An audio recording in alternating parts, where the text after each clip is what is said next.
if non-alcoholic beer has no alcohol in it, then why is it as expensive or even more expensive than real beer with alcohol? If alcohol duty and the taxes that are imposed on alcohol are the main cost, and that's what we keep getting told, why is a product that's essentially a soft drink £6 a can in pubs? And that's the question that is on my mind at the moment. I'll tell you a little story. I went for a pint of Guinness Zero. I don't mind Guinness Zero.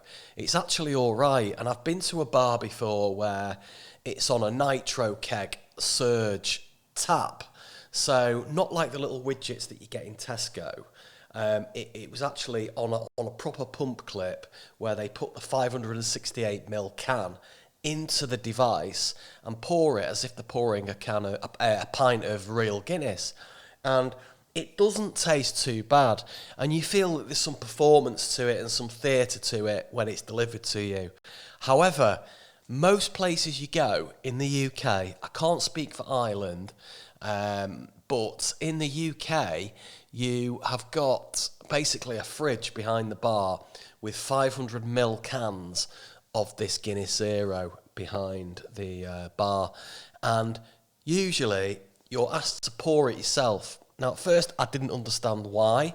Now I've come to realise it's so that barmaids and customers and bar staff don't get confused with a real Guinness and the Guinness Zero. So you can imagine a scenario where you might get 5 pints of Guinness in and 1 pint of Guinness Zero, carry them all back to a table, you don't know which one the Guinness Zero is. So usually they ask you to pour the can, or at least carry the can, to whoever's drinking the Guinness Zero.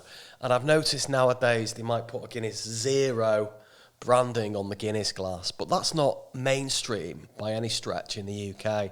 Usually it's a can plonked on the bar with a glass. Now, I paid £6 for a can of Guinness. I could have got 4 cans for £5.75 from a local Tesco. But I know that's not the point. I know that you're paying pub prices. But the question is, why is non-alcoholic beer more expensive, or at least as expensive as a real pint, when the taxation of alcohol is where we're told the cost is? Especially if it's in cans and there's no need to store it in a cellar or wheel it into a cellar and pump it through physically a pump for the punter.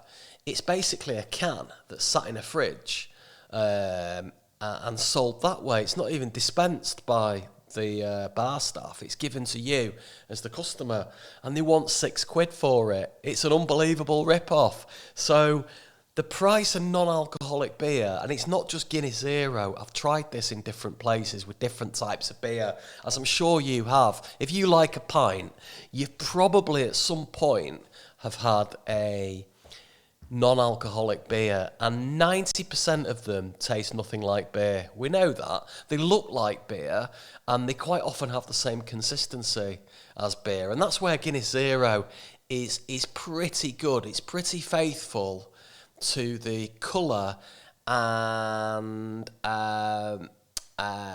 density of a real pint of Guinness. Now, that's if you've got the nitro keg version, because you get that thickness that you get, that creaminess that you get with a real Guinness. So these cans of Guinness, they're sort of like very watery, ice cold. They're not great. They're quite metallic tasting, in my view. But I'm comparing this to an original Guinness. So I don't know why they charge so much. The only thing I can think is that the customer is effectively, you're really paying for the marketing and advertising of Guinness Zero, because it is everywhere. They are sponsoring loads of sport and loads of stuff like this to get the brand out there. So the £6, I would suggest £4.50 of that goes on the marketing and branding spend, and not the actual liquid and production of the liquid in your pint glass. So I'd be interested to know that there aren't many non-alcoholic beers that are actually on a tap All right, they're usually canned or bottled in a fridge behind the bar, and that's probably because of the lack of popularity of most of them, to be fair. Um, and I would argue that the popularity of them is not going to surge much in 2026, really because of the cost. The cost of real beer is expensive. I've done videos about this before. The 10 quid pint is upon us. And if the cost of real beer is high and the cost of fake beer is high, it's just a barrier to entry to people coming into a pub anyway, which is one reason why they're all closing. So non-alcoholic beer, the jury is out for me. The only one that tastes any good for me is Guinness Zero, and it has to be a nitro surge can, not a normal 500ml can. I mean, that's the other thing.